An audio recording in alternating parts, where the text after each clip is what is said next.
Hi, everyone. Welcome to Plan Forward's educational series.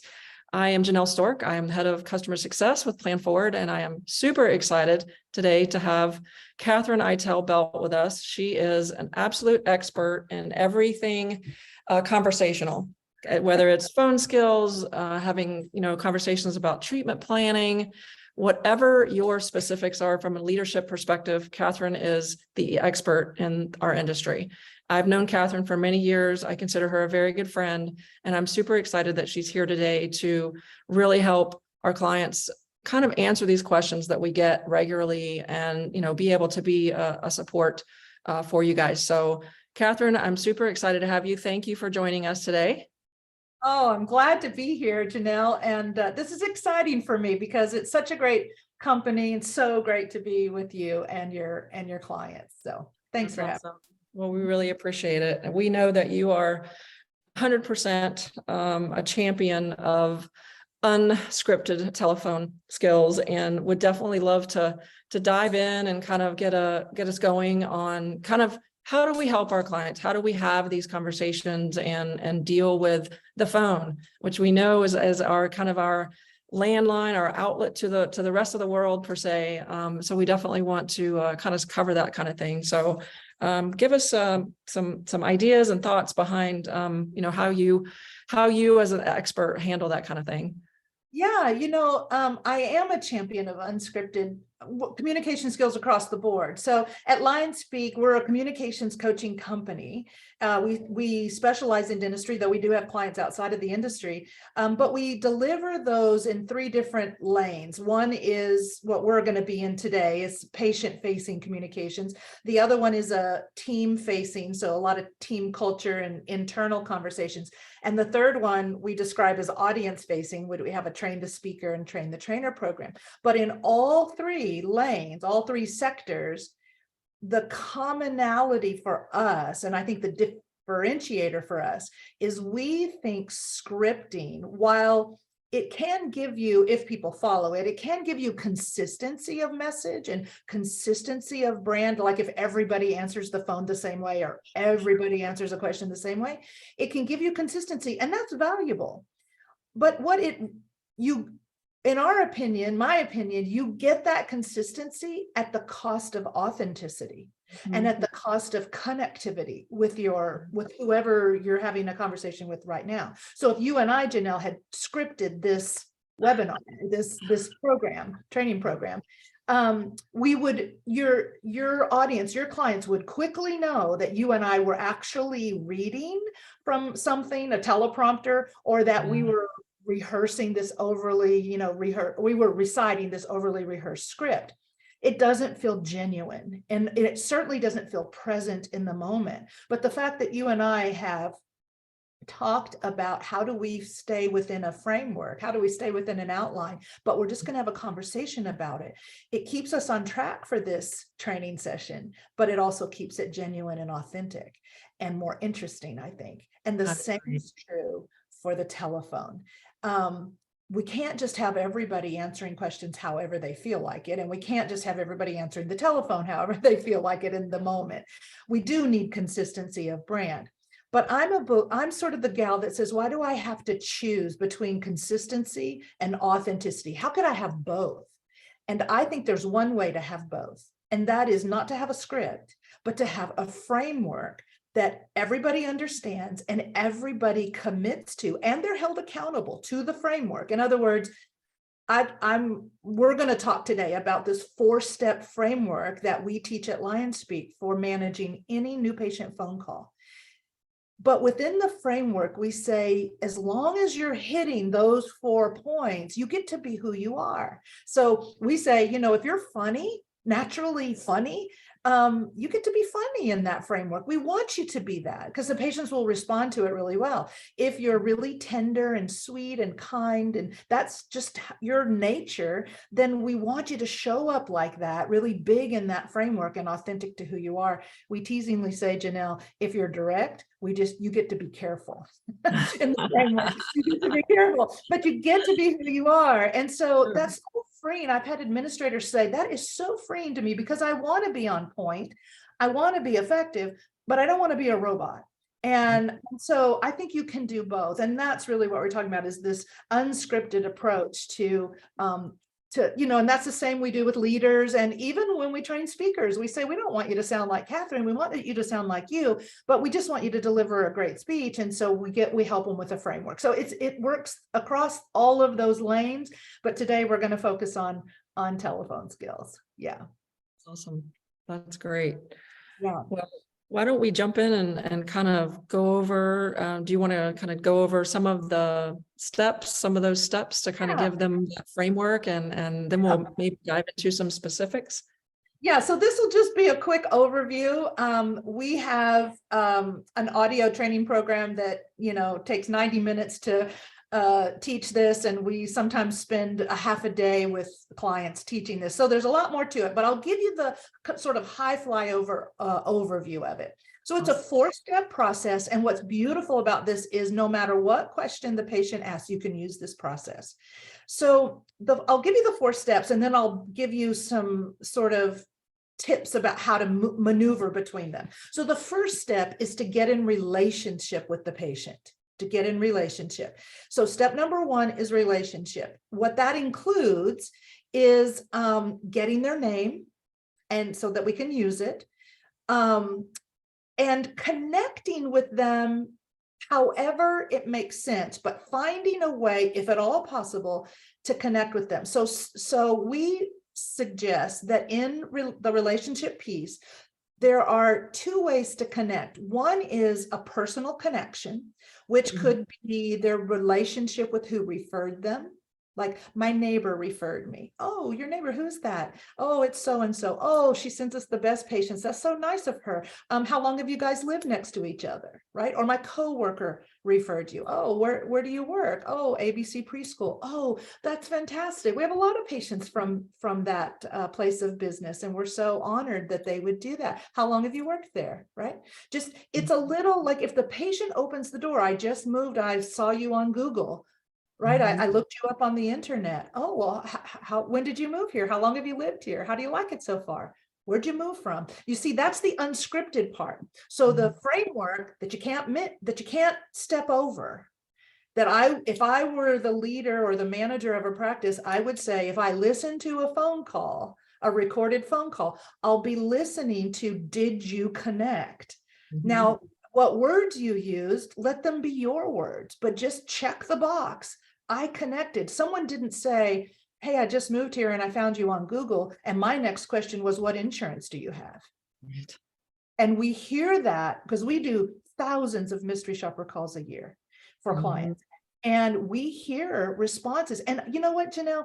I don't think it's because the person is uncaring on the other end of the line. They're not really an uncaring, cold-natured person.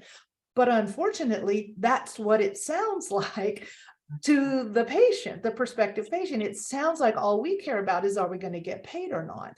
So that's the result of not connecting. So connection is one way. The other way you can connect and get in relationship is empathy. Because if you try to have that conversation with someone who has a toothache, or their child just fell down and, cracked their tooth on their bicycle or something, and you try to say, well, how long have you lived here? They're going to be like, but I heard.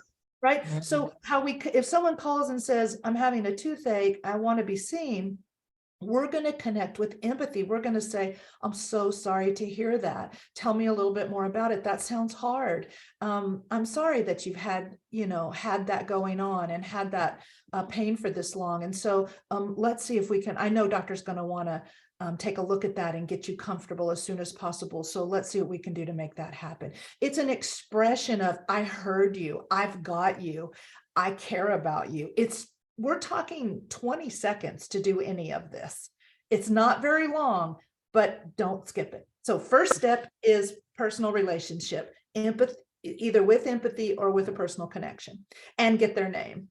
And I would say the other piece of this is welcome them, officially welcome them. So in my words, I might say, well, I'm so glad you called us. Let me be the first to welcome you to our practice. That would be very comfortable for my personality. Now, someone else might say that slightly differently, but again, I just don't skip saying, welcome to our practice, or, welcome to our community.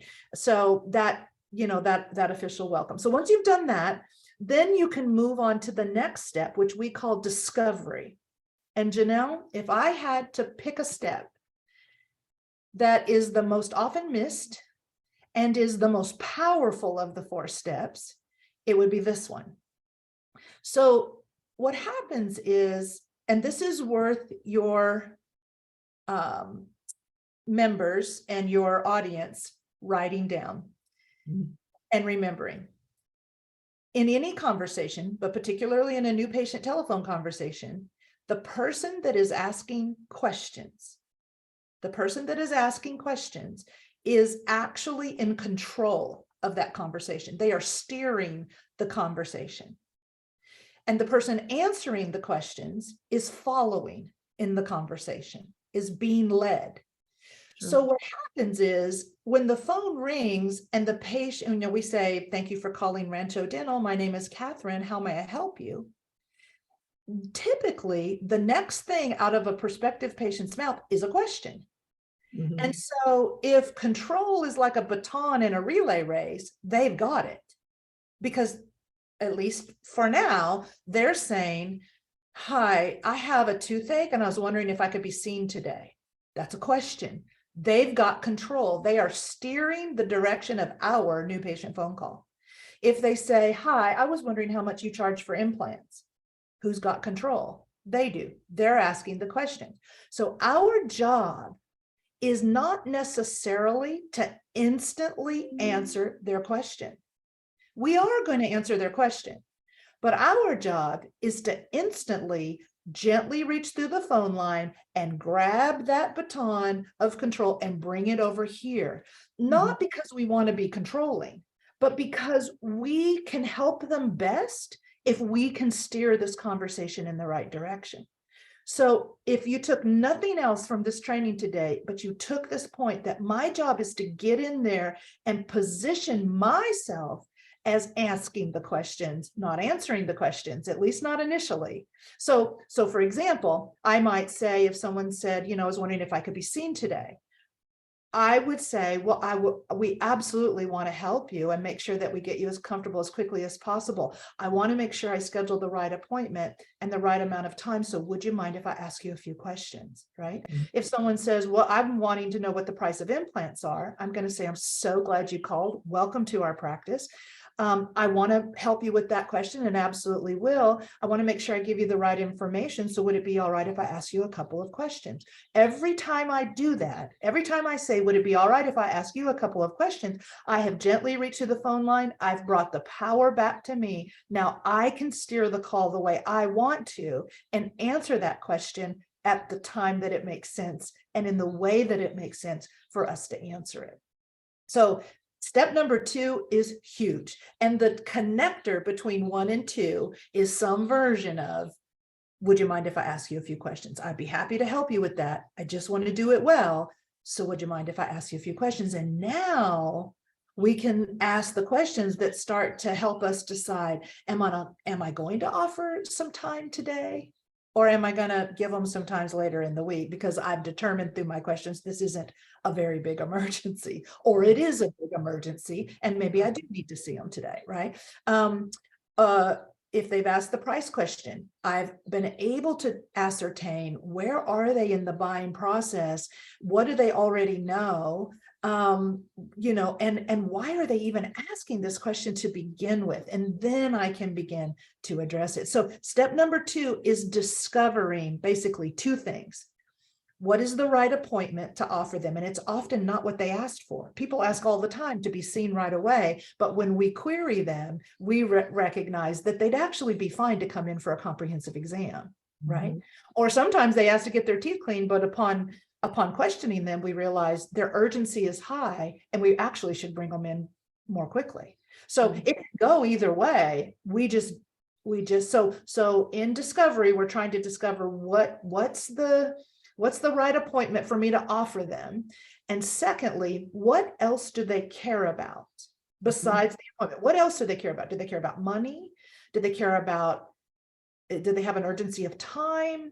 Do they care about it looking natural and pretty? You know, what is it that they care about? Often it can be money. And that's where something like Plan Forward, that's where we start getting the clues that we might want to introduce this idea of a membership plan as a financial alternative for them. So that's why getting in control early in the call is so valuable. So that's step number 2 is discovery. Once I've discovered what, like internally, I've said, I know what appointment I'm going to offer them. And I also have ascertained what else they care about. Then that makes step number 3, which we call solutions, really easy. So solutions is almost a mirror image of discovery. So if in step number 2, we were discovering what appointment would be best and what else do they care about, in step number 3, we're giving that to them. We're inviting them into a couple of choices for appointments. And we're now going to say, well, you know what, based on what you just shared with me, we won't say this, but in step number 2, based on what you just shared with me, I would love to invite you in for what we call a comprehensive exam. And Dr. has an opportunity to see you for that, either here or here, you know, Monday at 3 or Wednesday at 11. Which of those would be better for you? And I want you, you know, once they select one, then I say, you know, I'm so glad that you called us also for another reason. And that is, you mentioned that you were a little bit concerned about the price of a crown. And if it turns out that you do in fact need one, I want you to know you couldn't have called a better office, because we not only have several different ways to help make the cost of treatment that's needed or wanted really affordable and help our patients to work it into their budget comfortably, but we also have something fairly unique called a membership plan. And, you know, would you be interested in hearing about how that could save you some money on your treatment and on your preventative care? You know, so it opens up, because I've already ascertained they have a concern about this. So it seems natural to the conversation to say, well, you just picked the great office, because if that's your concern, well, we help you, right? Yeah, that's great. I have to say, Janelle, that it shouldn't be up to the patient to sell themselves on us. It's up to us to sell them on us. I couldn't agree more. Yeah, we should sell them on us. Yes. And then step number 4 is easy, Janelle. It's the details. Now I have an appointment secured. Now I've promoted these other things. And now I get address and phone and email and insurance information. Don't worry about that up front, because those are details that are only really important if we schedule an appointment to begin with.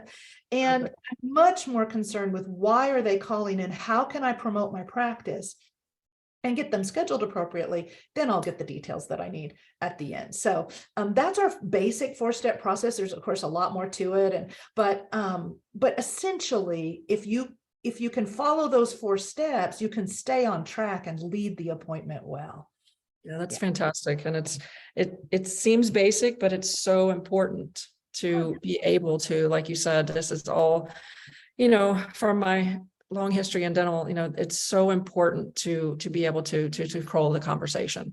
And not in a, you know, controlling way that when it sounds that, but it's more of being able to guide the patient in the right direction that you want them to go, because you know what's best for them, you know, and the patients call a lot of times, they, like you said, they don't know what they need. What to ask for, you know, if they had a cleaning in another town, and that's what they did on the first visit as a new patient, they did the cleaning first, and then maybe the doctor swung in and did a quick little exam, then they think that's how it is in every single, so they think, well, how I get established in a new practice is I call and I ask for a cleaning, right? But that may be different than the way, so what we hear is we hear people saying, well, no, I'm sorry, you can't have a cleaning before, you have to come in for an exam. So right off the bat, the patient is hearing no, instead of saying, you know, maybe the new patient calls and says, I was wondering if I could get my teeth cleaned. And we determine they're a new patient. Instead of saying no, to say, you know what, I'd be delighted to schedule a new patient appointment for you. Absolutely. I just want to make sure I schedule the right appointment in the right amount of time with the right provider. So would you mind if I ask you a couple of questions? And now I can begin to say, how long has it been since you've been to a dentist? And when was the last time you had a full set of x-rays? And are there any teeth that are bothering you, or any parts of your mouth that are bothering you, causing you some discomfort? That's allowing me to say, am I really going to schedule them for a comp exam, or am I going to bring them in sooner? It's just, it's us controlling what that is. It's a huge piece of an administrator taking their skills to the next level. Is not I couldn't agree more. And that kind of leads into the question that we get a lot from clients as you do get, what we call shoppers, someone calling and say, well, how much is your cleaning? How much is your crown? Like you mentioned earlier, how much are your implants? Like those kind of questions. So what's your best advice on kind of taking control of that call, unscriptedly, be able to, take over the conversation in a way that guides the patient in the right way? Well, I was an administrator for years, and I hated this question. I hated this question because initially I answered it without any training, and it felt like a legitimate question to me. So I just answered it, right? I would tell them the price of the crown. I'd tell them the price of the implant. And of course, rarely did I schedule them. And then my doctor was walking by one day and he goes, oh, no, I don't want you to quote the fees over the phone. And I said, well, how do I answer that question? And he said, well, just tell them that there's no way we can tell over the phone. They've got to come in for an exam. And so I'm like, all right. So, the exam was $150 or whatever, whatever the first appointment was. It was a long time ago. And they'd say, how much is a crown? And I'd say, well, there's no way we can tell you over the phone, got to come in for this exam. Of course, their next question was, how much is that? And I'd say, well, it's $150. And they'd say, thank you very much. And they'd hang up. So I learned to dislike the question because very rarely was I ever successful with it. So I sort of tagged them. If they asked the price question, they were a loser. They were just a big L on there, it was like they were a loser. and I sort of kind of got the attitude, well, we're just not a good fit for those people, right? Because all they care about is money. Well, that's absolutely ridiculous. In this day and age, it is not only a legitimate question. I mean, all of us I've shopped for tires, called around and shopped for the price of something like tires or things. It doesn't mean I can't pay for it. And it doesn't mean I won't pay for it. But a lot of what I choose depends on how that question gets answered.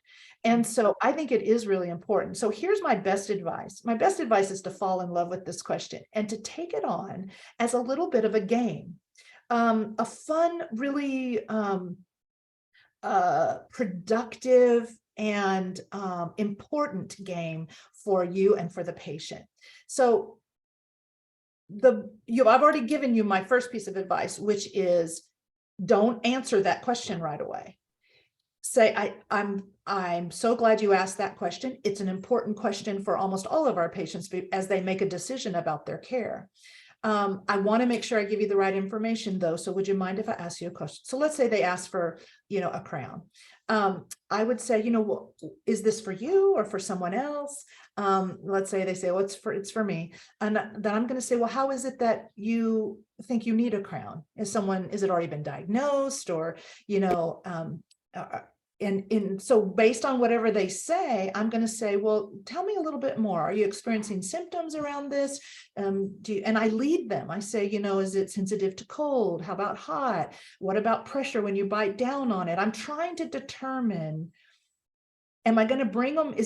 Are they calling because they've got an extreme need? And in which case I'm going to offer to bring them in quickly versus, I'm just got, every now and then I get a little zing and I've had this before and it needed a crown 10 years ago. And I'm pretty sure that's what this is again. And if it's been a while since they've seen the dentist, I'm going to steer them toward a comprehensive exam where we will pay attention to this area, but we'll look at all their teeth. So I'm just trying to decide, what am I going to promote in step number 3? So my first tip is kind of circle around that question by getting more info. People are not sitting around in their living rooms at night going, I wonder what the price of crowns are these days. I think I'll call in the morning and find out. There's a reason, and so it's sort of like, can we get behind the question and find out what's driving the question and speak to that? Sure. Here's the thing. You're never going to win on price unless you're the cheapest. If you're the cheapest in your community, I'd say answer that question. Yeah. Right? Because you'll win. Right, every time. Yeah.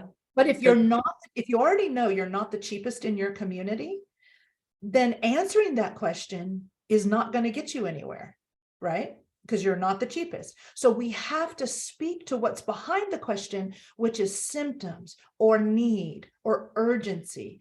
And so we're trying to get there and to go, oh, well, if that's what this is, you called the right place. Let me tell you why. Right? We see a lot of patients that have these similar symptoms. And here's what I'd like to recommend. I would love to invite you in. Now I'm moving to step number 3. I'd like to invite you in for what we call a comprehensive exam. And let me tell you why I think that'll be perfect for you. Since it's been a while since you've seen the dentist, I'm going to relay all this information to our dentist. And she's going to take, a special, I will make sure that she pays special attention to that area that's bothering you, that you think you might need the crown. Plus she will do a really thorough exam of the rest of your teeth and your gums and do an oral cancer screening. It's a really comprehensive examination. Once we've done that, she will create a customized treatment plan for you. You guys can sit down and talk together about what the timing would look like and what that should be. Once you've decided on it, then you and I will sit down and I will show you all the variety of ways we have to help you work the cost of this treatment into your budget so that it's comfortable. And we have a variety of ways. And so, and then I don't ask how that sounds. I don't ask if they want to do it. I just roll right into, and we have an opportunity to see you for that comprehensive exam here or here, which would be better. Now for Janelle, for most people, if you do that, if you're brave enough to use that technique, the majority, that's all right. The majority of people will schedule that appointment. It's shocking how many do not ask the question a second time because you handled it well. I read a statistic that 3 out of 4 people will go where you lead if you lead them. If you lead them, they'll go right where you take them. Now, there is 1 out of 4 that won't. So 25% of these people asking this cost question, this price question, no matter how, even if I answered that call or you answered that call and we use these techniques, 25% are going to say, well, maybe you didn't hear me the first time, but I'm not scheduling anything till you tell me how much it is, right? And we all know that there will be some of those, but I just want to, and I'm going to tell you what to do there, but before I do, I just want to reiterate that 3 out of 4 went right to the appointment and I never had to quote the fee. So I'm encouraging you, use this technique, get 75% of them scheduled and never have to quote the fee, and then deal with the 1 out of 4. All right. So the 1 out of 4 is an assertive enough person that they're going to say, no, I want to know before I schedule.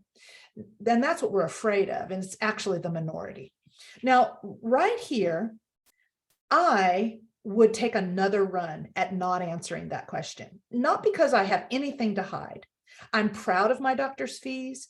I have no issue with, I still think they're a great value, right? But I just know that if I quote it too soon before we have relationship, before we have some relationship capital, before they've fallen in love with my office, fallen in love with my doctor, they're likely to focus on a lack of value.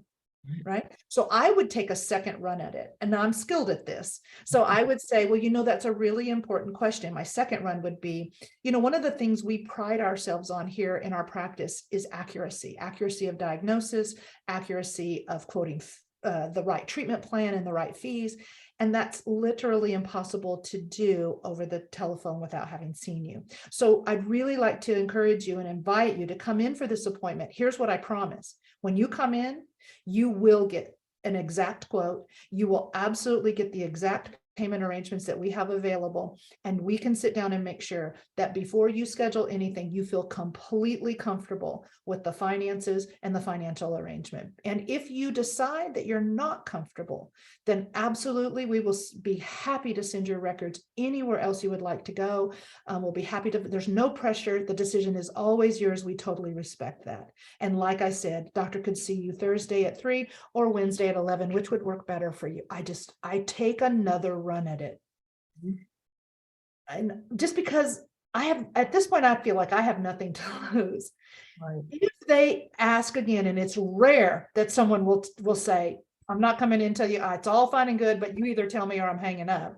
If I have that person, then I do believe you have to ask your owner, doctor, or manager, what do you want me to do with that very small percentage? If I promise to handle the question this way, what do I do with this small percentage? Because you do have to know, am I going to quote a range, or am I going to refuse to quote fees until we see them? Either way, you're going to lose some people, right? If you quote the range, you're going to lose a few.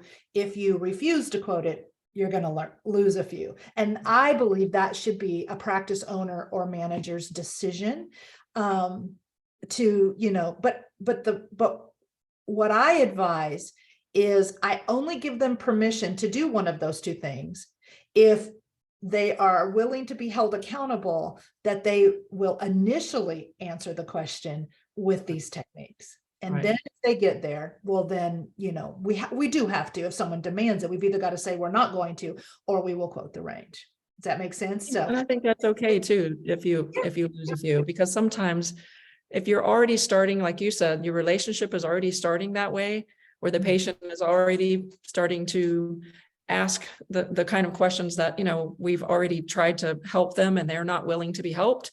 Sometimes maybe they're not the best patient for your practice. and that's when you'll know, right? Yeah. That's when you'll know. And so I think, knowing what you can do pressed against the corner, but I think it's such a good trade-off. If we promise our office manager, we promise our owner, I'm only going to use that if my first two runs at not quoting anything and getting them in and building some value and quoting it face-to-face, I promise I will do that. But if there's going to be a few, then I just want to know how you want me to handle it, and I can do it either way. So I think that's the best approach to that. And really, as it comes to a fantastic program like Plan Forward, that is where introducing the idea that we have these wide a range of options. We have financial options, payment plans, and we even have a membership plan that can make this so affordable for patients just like you who want to get quality work done. They're just a little bit concerned about how to work the cost into their normal budget. And I think when we introduce it that way, they're already coming in thinking they're going to have something for me. They're going to have something that is going to help me afford this. Sure. So, yeah. That's great. And then I kind of on that same note, as far as, affordability and things like that, so many patients think that they, and I think it's more of a misnomer, that they think they can't come to the dentist if they don't have dental insurance. And it's so not true, as we know. But how do you answer, those questions? And I get this a lot from our clients, how do you answer the question, do you take my insurance? What's the best way to kind of, like you said, take control of that question? Yeah, it is probably, I would say the shopper question and that question are the two that I get across the country as I lecture on this. I get that they say those are the hardest questions. So thank you for bringing that up, because I think it's really on the mind of almost every administrator. So if you do take the plan, if you are a provider on the plan, that's a fairly easy question to answer. Yes, we accept that insurance, we're a provider on the plan, that's easy. Where it gets tougher is when you're not a provider on the plan. They have some insurance that you're not a provider on. Let's say it's a PPO. So I always ask this question of my audience. I ask for a show of hands. How many of you have ever had a patient, a long-time patient of record, loves you, they've been coming for years, wouldn't go anywhere else, and they get a new insurance at work, and they call you or they come in and say, hey, I got this new insurance at work, can I use it? And you look at it and you say, yeah, sorry, we're not a provider on that. I say, show of hands, how many of you have had a good number of those patients stay with you anyway? They're not, if you're not on the plan, they've already been coming and they're just not going to go somewhere. And a bunch of hands in the audience will raise. And then I'll say, all right, now raise your hand if of those that didn't stay and said, well, I feel like I really need to use this insurance. It's such a great benefit. I'm going to go find someone on the plan. And you've had a good portion of them return. They go somewhere else, they get a different experience, and they return. And again, we get hands up. And I say, so you already have proof in your practice. If that's the case, you already have proof that people will come to a dentist that doesn't take their plan. They will pay more out of pocket to come to a place they know they can trust. They know it will be clean and sterile. They know it will be safe. It will be quality, and that people actually do care about them and are honest and trustworthy. They will pay more out of pocket. The trouble with this question on the phone is they don't have that relationship yet. They're asking the exact same question, but they don't have the relationship capital to cause them to say, well, I'm just going to go anyway, even if the answer is no. So what we have to do in this really short window of time, this really tiny little bit of time, is we have to try to create some of that value, some of that relationship. So if someone calls and says, hi, I'm looking for a new dentist. I have this insurance. I was wondering if you were on my plan. My step number one is going to be the same. Well, again, my name is Katherine, and what was your name? Oh, my name is Sally. Well, Sally, we're so glad that you called our practice. Welcome to our practice. Again, my name's Katherine, and I would love to help you. I want to make sure that I give you the right information.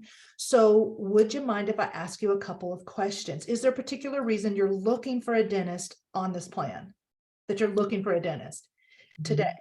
And what prompted you to call today? Those are great questions to get that, because again, they're not just wondering how many people accept Blue Cross. Right. That's not it. There's a reason. So if I can get there and I can sell the practice or promote the practice to that reason, then I've got a good toe in. The other piece of advice I would say, and this is worth writing down if you're listening to this, practice presenting your dental practice in terms of what you are versus what you're not, and what you can do versus what you can't do. You can deliver versus what you can't deliver. So the typical answer is, no, I'm sorry, we're not a provider on that plan. Now, many will say you can still use your insurance here. We're not a preferred provider, but you can still come and you can still get it. But they heard no. Right. They heard no. So what I would say, and I want to make it clear, I am not a fan of bait and switch. I am not a fan of saying something that is not true. So I am not trying, I would not support a technique that is trying to trick a patient into thinking that you take it when you don't. I think that backfires on you. I think it does not bode well for good online reviews or good patient experience. So I'm talking about being absolutely 100% truthful. I'm just making the distinction. We can be truthful in what we're not or truthful in what we are. So instead of saying we're not a provider on the plan, here's how I would answer it. In the affirmative, I would say, well, we are considered what is known as you could either use non-preferred, or I like these two terms, unrestricted or out of network, right? So any of those terms, or non-contracted non-contracted is probably my favorite. So let's just say we are considered what's called a non-contracted provider on that plan. Here's what that means. It means you can still use your plan, you can still use your benefits. I would gather some information, or you would bring it in when you come, and we would take a look at it, and to the best of our ability, we would estimate what you could expect for your insurance to cover versus what you would need to cover out of pocket. And one of the things we're really committed to is we never start any treatment unless our patients not only know what their out-of-pocket expense would be, but also know how they're going to work that into their monthly budget really comfortably. We never start any treatment until our patients feel comfortable there. So what I'm doing is I'm saying, here's what we are. We're really glad you called. I would start out by saying we have a lot of patients that have that same insurance, and we're so happy that you have some help. We are considered what's called a non-contracted provider, and here's what that means. Here's how it works. So instead of saying, here's how it doesn't work, and here's what we're not a provider, I'm saying we're considered a non-contracted provider, and here's how it works in our practice. Do you see? I'm being honest and candid and transparent in the affirmative, rather it's the flip side of the same coin. Sure. And now they feel, so I think it's huge. And like I said, if someone asks about insurance or the cost of something, they have probably some financial concerns. Mm-hmm. And to present something like a membership plan insert that into that conversation, that's a pretty strong clue that you should make it conversational somewhere in that conversation, just organically to say. And one of the really unique things that we offer is what we call a membership plan. And a lot of our patients who have the same insurance really enjoy combining their benefits with the membership plan and working, making the cost of their treatment really comfortable for them over the course of a year. Mm-hmm. That's great. Mm-hmm. And then with that, speaking of that, with insurance, and we talked a little bit about, the patient calling and asking if we accepted their insurance. And I know there's a lot of offices, there's a lot of talk, and different things going on right now with, practices going out of network because of, different things that are going on in the dental industry and in the insurance industry. There's always constant change. And I know that a lot of practices have, kind of made that decision to go out of network. So a lot of our, obviously being a membership plan company, they ask, well, how would you have that conversation with a patient to let our patients that are on, X insurance company know that we are no longer a participating provider with their plan, and, kind of be able to introduce, the option of the membership plan, we've worked on this a little bit, but obviously this is, your forte, and I would kind of love to hear your thoughts on the best ways to have that conversation with those patients. Yeah, well, especially with a patient of record who's had this history of having this benefit, and now you're going out of network. So I'll just say that we don't have enough time to talk about. I mean, you really have to plan this out and have a system. It doesn't have to be complicated, but you do want to. I like to have a document that we printed, sort of a letter, if you will. But I'm not a fan of mailing the letter, but I do want to have something that people can take home with them when I have this face-to-face conversation with patients about going out of network. Because what happens when we communicate face-to-face is people hear trigger words. Words trigger internal thoughts. So they can be looking right at us, shaking their head, even smiling. But internally, they're actually having this secondary internal conversation. And because of that, they're missing a big portion of what we're actually saying. So as we go to explain it to them, the minute we said the words out of network, or even if we say our relationship with your insurance company is going to be changing going forward, we're going to be considered a non-contracted provider. And here's what that means. I would still use those same words. Here's what we are. Here's how it will work going forward, instead of here's what we're going to not be, and here's how it's not going to work the same. So just try not to go into the what we're not. Stay with what we are and how it will work. But the minute that we start to talk about this, their internal conversation will be triggered, and they're going to miss big pieces of us explaining how it works. So it's likely that they're going to go home to the spouse and say, guess what? We can't use our insurance anymore. That's what they're going to say, because they missed the piece. But they won't let us know in the actual conversation. So we have to assume they're not going to hear everything we say verbally.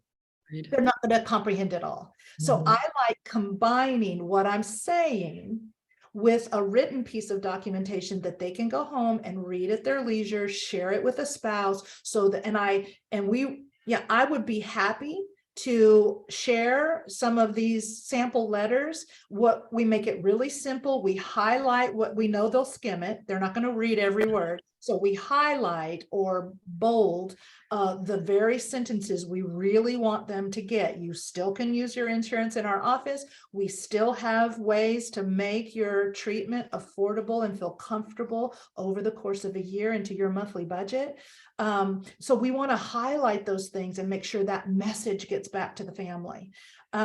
So we work with practices on the verbal skills on the phone, the verbal skills in person, and the written pieces that they can take home, and we'll support it on the back end.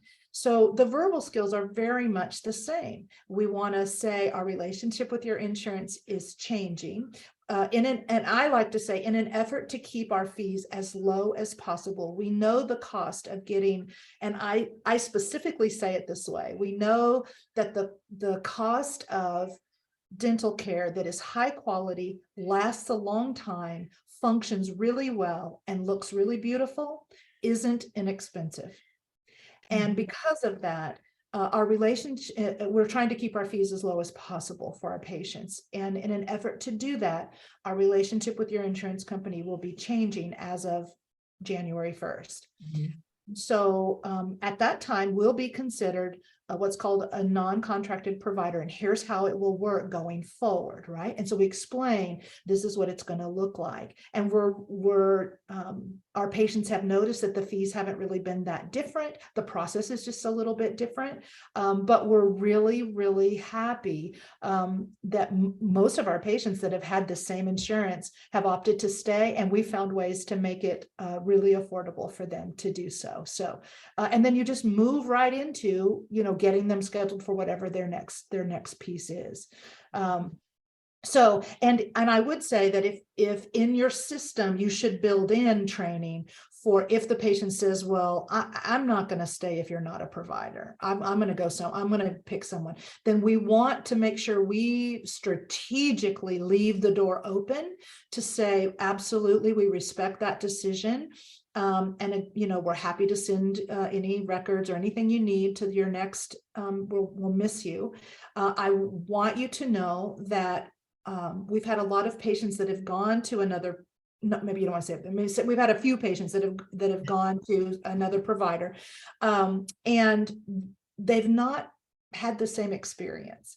So we want you to know, as they have known, that you are welcome back here. There is no judgment. There are no hard feelings at all. We would welcome you back if you decide that you can't replace the kind of care you've received here. And if you get a treatment plan that doesn't seem quite right, or you have questions about it, feel free to call and get a second opinion.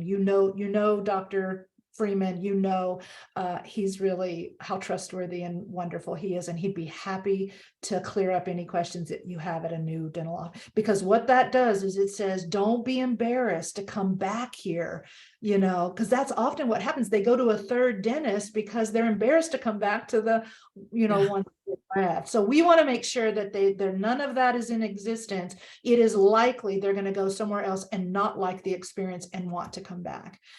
So we want to keep the door open. Yeah. So many times that happens that I've seen and in practice and in business and all these different areas of dental that I've been in, is that the patients will, say that, and they'll go back, and then, a few months later, they're calling back. We really want to come back. We miss you, because it is a very different, experience typically when you have that type of long-term relationship, or you experience the level of care that is completely different. So it is hard. We form attachments to our dentists and our hygienists, especially, that we see so often for so long. I had a coach that I had, a business coach I had for several years, and I was introduced to a different coach, and I was feeling a little bit stagnated with the current coach, though he had been amazing for my business. But I wanted to try this other coach, but I had such a deep relationship with my first coach that it was like torture for me to figure out how I was going to ask him to end our our coaching relationship. I didn't want to lose the friendship, and I wasn't sure I was going to love the new coach. And I want, and so it was a good example, as he made it easy for me to go out and test this. And he said, listen, if you get some advice you're not sure of, just call me, we'll talk it through. And if you want to come back and engage in any way, it's fine. Of course, we're not going to be a coaching relationship forever. So he made it, he did exactly what we're talking about. And I think that's how people feel about their dentist and about their hygienist. Sure. Well, a true professional will always do that because they know the quality of the service that they're providing.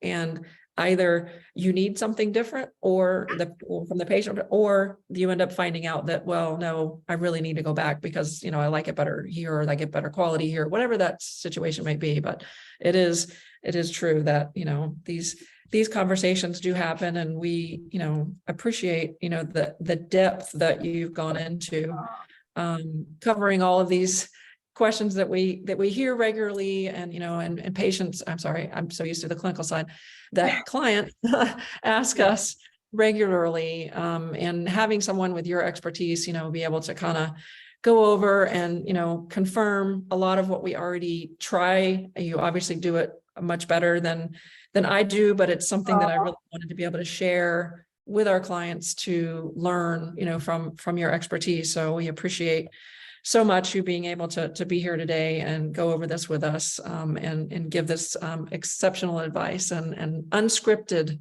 telephone skills. I hope people will feel that it's easier than you think to get good at this, to get really smooth and fluid at it. The reason it kind of comes out of my mouth like it does is because I do it a lot. And the same, if you count up the number of new patient calls and patient conversations that an administrator has in a week, it doesn't take long to develop some new skills that just flow really naturally for you. So I hope this was helpful. And again, we'd love to invite any of your clients that are looking for specific telephone skills training. We do have some products. We have an audio program that you get a download. You can use it to train new people in your practice and get them. It actually comes with one free mystery shopper call as well, if you want to use that, and you can get kind of a read on where they need to improve and where they're doing really well. But the training's really, really affordable and really beneficial. So yeah, we'd love to. Our website is lionspeak.net. And we would love to help any of your clients that are looking for some, personalized, customized training for their team. Absolutely. And I personally can say that I know that Katherine has worked with a lot of clients who have found that this in depth has been made such a difference with their team, because it is a a team effort. And like you said, you don't want everyone can say give the same message without saying the same thing. I think one of the things you touched on that was so important was role playing, and having those conversations is so important, but having the base of expertise that you provide, and then being able to continue that process, is so important. So we appreciate it. I know our clients will appreciate what you've done today, and hopefully they will get even more with you and in your team. But we will wrap this up today, and hopefully we'll be bringing you some additional trainings and education from Katherine. So thank you all for joining us and listening to us today, and have an awesome rest of your day. Yeah. Bye-bye for now.